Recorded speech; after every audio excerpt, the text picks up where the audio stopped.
Sziasztok! A mai epizódban egy nagyon különleges rendszert szeretnénk nektek bemutatni. Igazából nagyon nehéz meghatározni, hogy pontosan miről is van szó, hiszen a Key 7 egyszerre lifestyle termék, audiofil aktív polcsugárzó és stúdiómonitor is. Ezek a dobozok megkökkentően sokoldalúak, és ugyanolyan jól érzik magukat egy modern nappaliban, ahogyan egy profi hangstúdióban is. Nem mellesleg, ez az egyik legdrágább hifi cucc, amit valaha bemutattam a csatornámon, szóval nem egy kétpálcás dologról lesz szó, hanem ízig-vérig audiofil termékről. Nem is csigázlak benneteket tovább, a főcím után rögtön kezdünk is.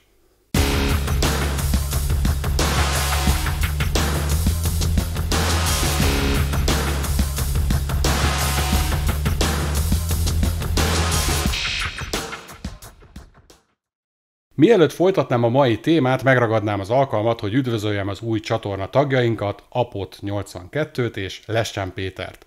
Hálás köszönet nekik és természetesen mindenki másnak is, akik az elmúlt években támogatták a munkámat.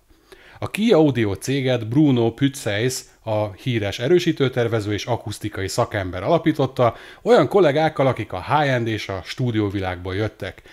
Aki az elmúlt 30 évet nem egy barlangban töltötte, az bizonyára hallott már a Hypex Encore D-osztályú erősítőkről, amelyek ugyancsak az ő nevéhez fűződnek. Bruno 2005-ben otthagyta a Philipset, hogy idejét a Grimm Audio és a Hypex között ossza meg.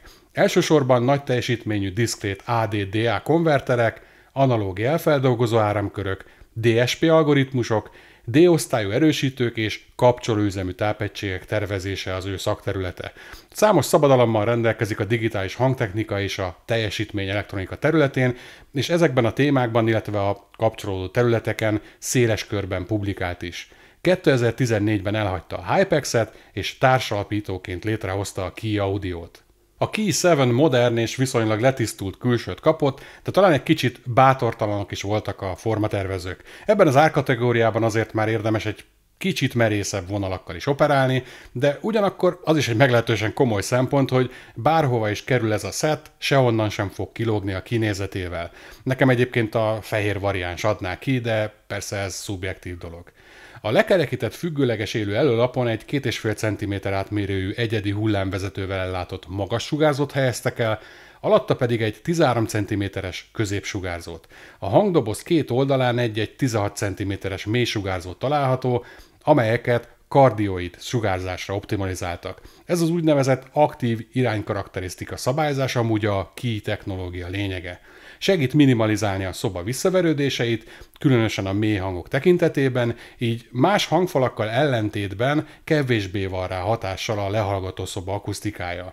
És hogy ez mennyire nem marketing bullshit, elég hozzá bedugnunk a fejünket a hangfalak mögé, ugyanis ezt az elvet hallani is lehet működés közben. A Key 7 műszaki paraméterei elképesztően durvák, a hangszórókat 3 darab Custom Purify D-osztályú erősítőmodullal hajtják meg. Ezeknek az erősítő moduloknak az összteljesítménye 600 Watt, szóval egy pár hangfal esetén 1200 Watt teljesítmény áll a rendelkezésünkre. Maga az erősítő rendszer nem a hagyományos feszültséggenerátoros módon hajtja meg a hangszórókat, hanem az úgynevezett current drive, azaz áramgenerátoros elvet alkalmazva. Ez azt jelenti, hogy a hangszóróval sorba kapcsolnak egy kísértékű ellenállást, és az azon eső feszültséget, amely ugye arányos a hangtekercsen átfolyó árammal, visszacsatolási jelként használják. Az áramgenerátoros meghajtás elsődleges előnye a csökkenő torzítás, különösen a hangsugárzó mágneses rendszerében fellépő hiszterézis okozta nem linearitások esetén. A Key 7 hátlapján egy rakás gombot és bemenetet találhatunk, a bekapcsoló gomb melletti vezérlő panelen többek között bemeneti forrást választhatunk, vagy éppen a mély és magas hangok mennyiségében nyúlhatunk bele.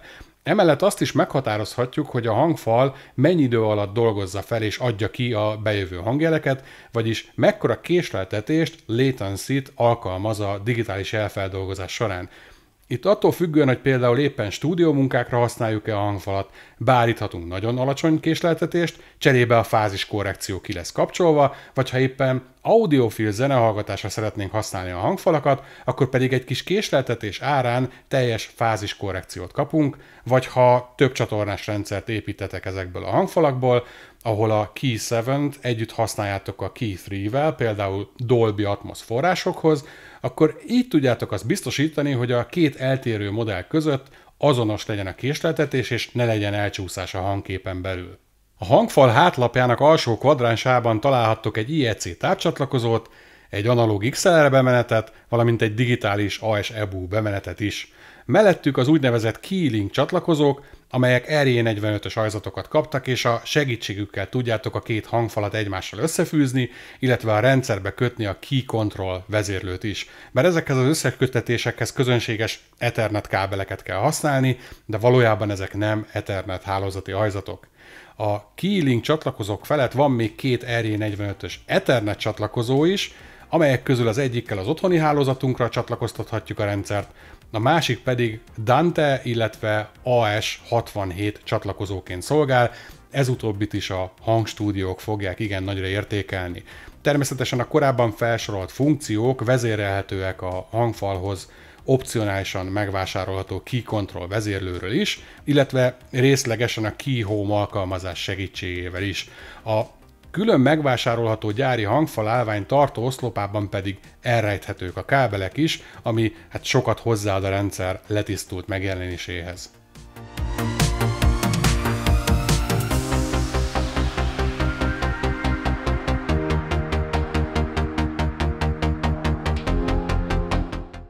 A Key Control tehát egy opcionálisan megvásárolható kiegészítő, amely az olyan old school csávóknak, mint én, akik szeretnek dolgokat fizikai gombokkal működtetni, elég nagy megkönnyebbülés. Ezt a vezetékes vezérlőt a Key-Link csatlakozás segítségével lehet hozzáfűzni a hangfalakhoz.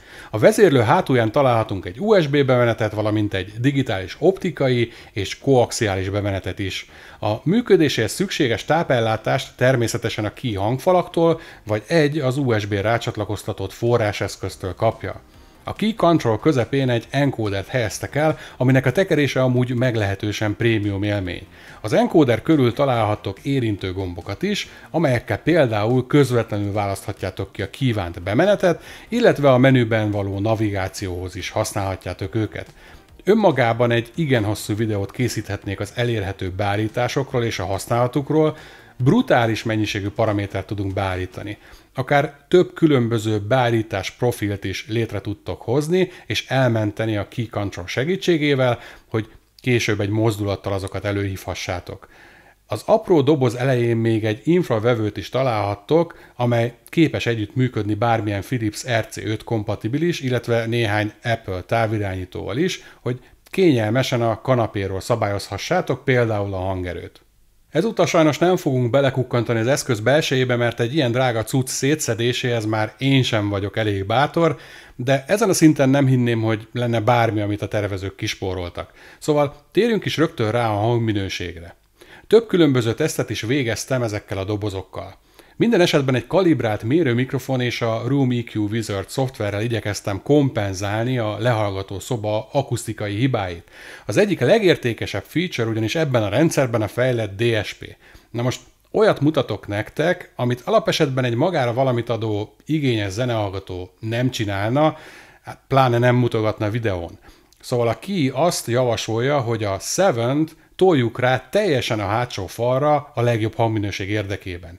Nos, amit láthatjátok, én pontosan ezt csináltam, viszont a baloldali hangsugárzónak okoztam némi akusztikai rémálmot a pozicionálásával. Látszódik is a mérési eredményeken, hogy a két hangsugárzónak enyhén szólva is van némi problémája az együttfutással és a fázis helyességgel 1 kHz alatt.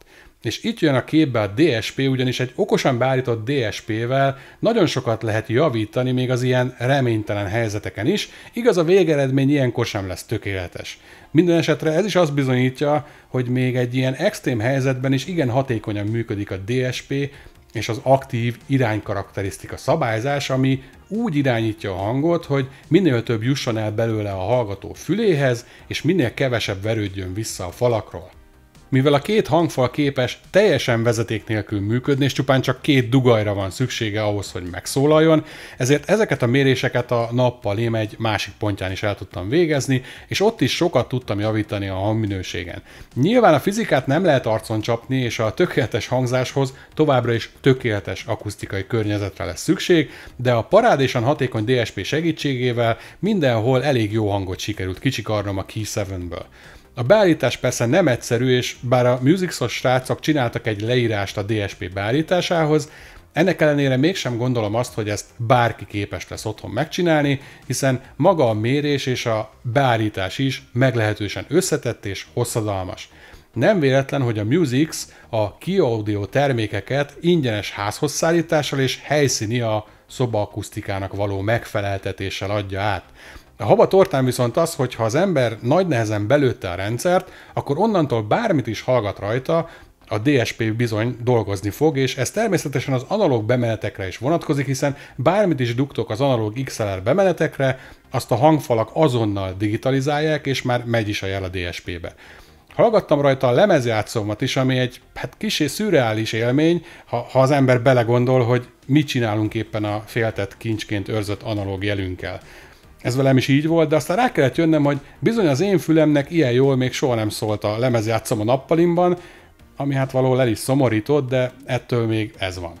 Egyébként a dobozból kivéve is elég jól szólnak ezek a hangfalak, de miután a DSP-t megfelelően beállítottam, akkor kezdett el úgy szólni ez a cucc, amit már meg lehet indokolni a ráragasztott árcédulával.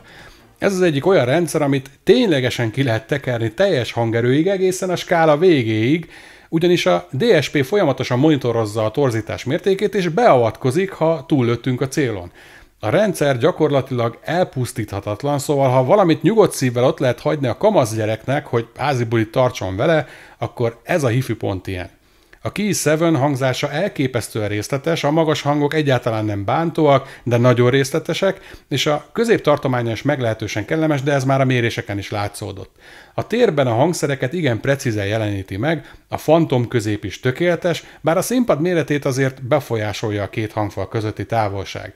A mélyei kontrolláltak és szuper gyorsak, ez persze annak is köszönhető, hogy két viszonylag szerény membránfelületű mély hangszórónk van, amelyeknek ebből kifolyólag kicsi a tehetetlensége, de ugye mivel kettő van belőlük, ezért a membránfelületük kvázi összeadódik.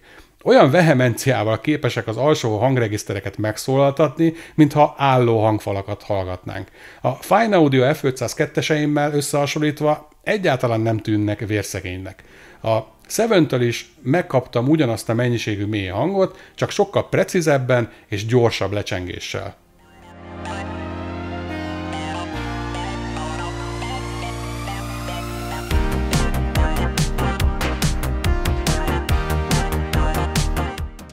Érdekes tapasztalat az is, hogy ha oldalról hallgatjuk a rendszert, kilépve az ideális háromszögből, akkor sem billen el a hangkép, köszönhetően annak, hogy nem a visszaverődéseket hallgatjuk, hanem a tér egy adott pontjából szól ilyenkor a rendszer. Nyilván a sztereoképet így elveszítjük, de még így is kellemesen koherens marad a hangkép.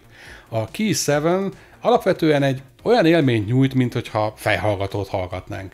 Azt azért meg kell jegyeznem, hogy ez a rendszer brutális transzparenciával mutatja meg a hangfelvételeket, akkor is, ha azok jók, és hát akkor is, hogyha azok rosszak.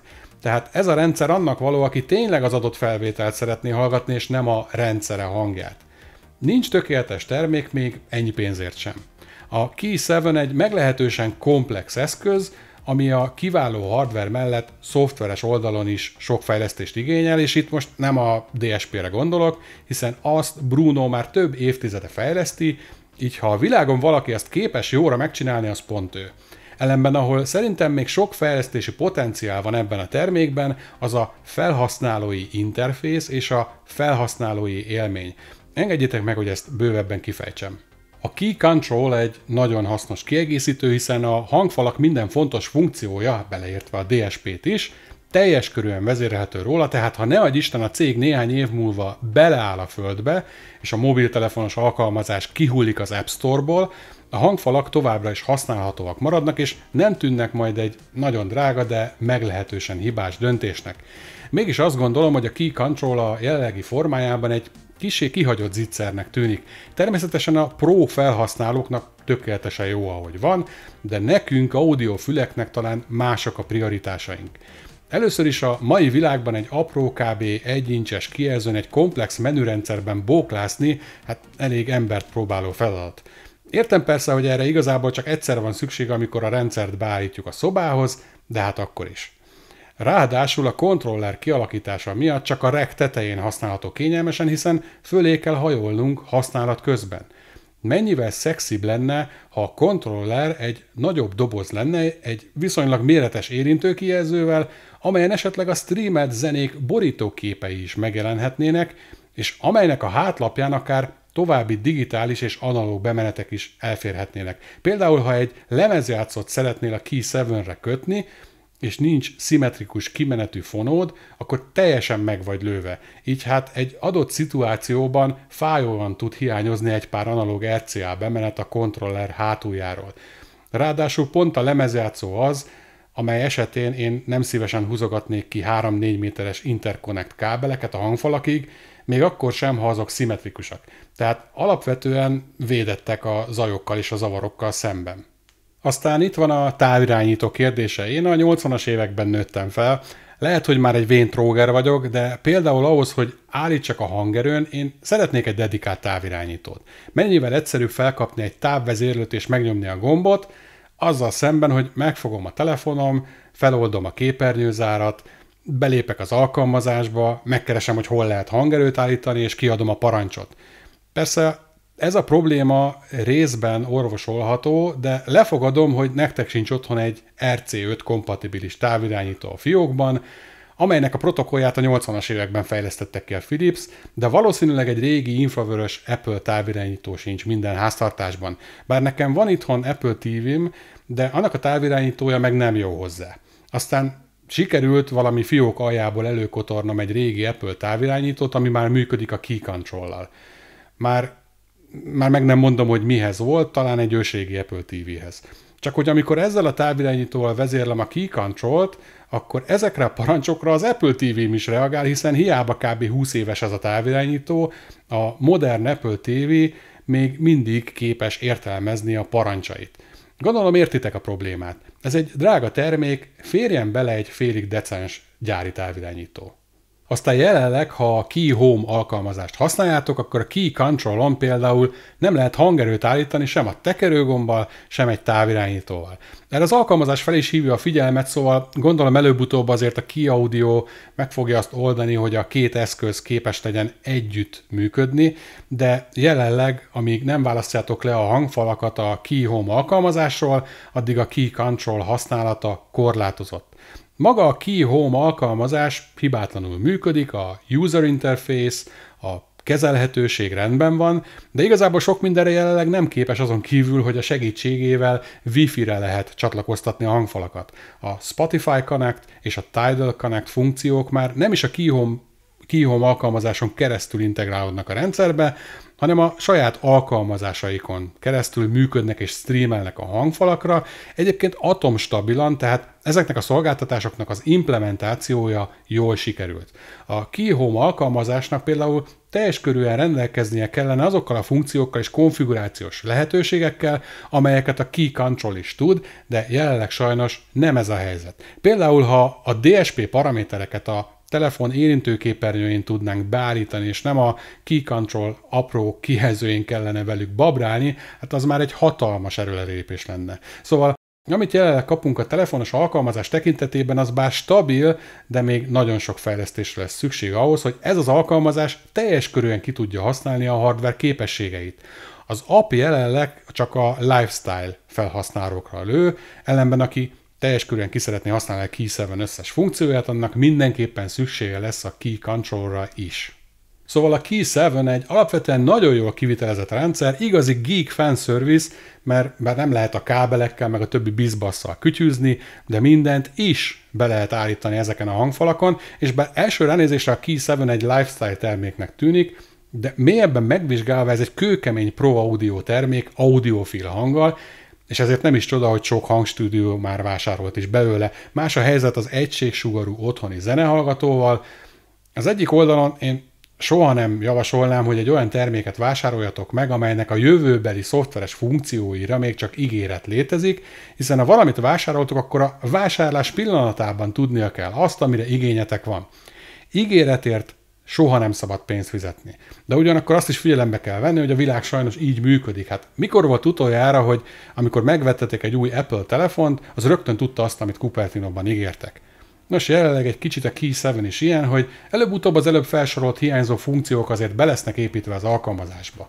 Ha lassan is, de folyamatosan érkeznek a frissítések ehhez a termékhez, és azért az is némi bizalomra adhat okot, hogy hát olyan mérnökök állnak a fejlesztések mögött, akik az iparágon belül nagy megbecsülésnek örvendenek, szóval talán a kockázat azért más, mint egy random startup esetén. A serpenyő másik oldalában pedig hát ott van az a tény, hogy a hangminőség tekintetében ez már egy kész termék, és csak ebből a szempontból én mint a húzat lecserélném a jelenlegi rendszerem egy ilyenre, már ha nem lenne muszáj a YouTube videózás miatt komponens rendszert tartanom itthon. Ennek az rendszernek az induló ára 3,8 millió forint, de a fullos csomag, ami nálam is járt, az már 4 millió forint fölé karcol. Lehet erre azt mondani persze, hogy sok, de ha most így hirtelen összeadom a saját cuccom árát, az erősítőt, a DAC-ot, a hangfalaimat, a streamert és a hozzájuk szükséges kábelezést és a többi kiegészítőt, akkor már eléggé pariban van a két rendszer ára. Szóval ha most szeretnél egy komoly rendszert összepakolni, akkor már csak azt kell eldöntened, hogy a múlt vagy a jövő hangját szeretnéd hallgatni. De egyébként amennyiben személyes tapasztalatokat szeretnél szerezni a Key 7-nel kapcsolatban, akkor azt csiripelik a verebek, hogy idén ott lesznek mindkét budapesti hifi shown. Amennyiben szeretnétek támogatni a munkámat, illetve rendszeres támogatóként csatlakozni a YouTube csatornámhoz, akkor a videóm leírásában megtalálhatjátok a szükséges linkeket. Ezeken felül lájkoljatok, vagy diszlájkoljatok, iratkozzatok fel, ha ezt esetleg még nem tettétek meg, és kommenteljetek is a videó alatt, vagy a csatornám Discord szerverén. Köszönöm szépen, hogy végignéztétek a videómat, nem sokára újra jelentkezem.